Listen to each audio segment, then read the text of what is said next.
arī skābā dzervenīte mīl un mīlēt prot.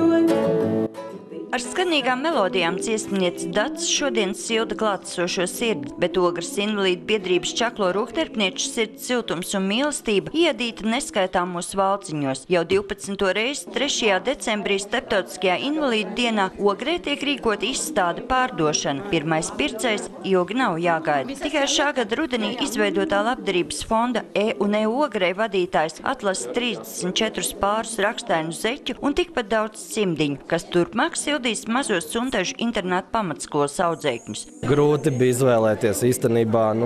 Mēs jau jāatzīst, ka vakar te nācām, ja nesamaloši, droši vien kāda stunda pagāja, kamēr mēs salikām, jo mums bija tā, ka mums vēl bija jāatlasa konkrēti izmēri, jo te bērni arī ir vecumā no 8 līdz 13 gadi. Vienaldzīgi paiet garām invalīdu biedrības dāmu veikumam, nespēja arī citi. Es šodien iegādājos šādas zaļas cimdiņas sev, lielākas šķībiņas sev un bērnam, meitiņai mazākas šķībiņas. Pirmkārt, tā ir vieta, kur var iegādāties ļoti labu sadītus izstrādājumus, un otrkārt es apzinos to, ko šī naudiņa nozīmē šiem cilvēkiem.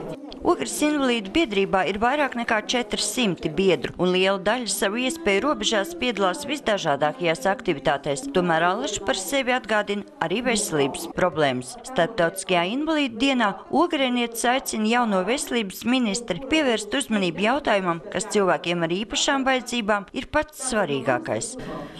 Lai medicīna būtu pieejama, lai zāles varētu cilvēks iegādāties, lai viņām cenas nevis augtu, bet kaut reiz viņas sāktu iet uz leju. Izstāde pārdošana, kurā apskatāmi un iegādājami vairāk nekā 700 adījumu un tamborējumu, būs atvērta līdz 15. decembrim. Visi ienākumi no pārdotajiem darbiņiem papildinās to darinātāju plānos maciņus. Sandra Leitāne, Andris Pāns, TV Spektrs.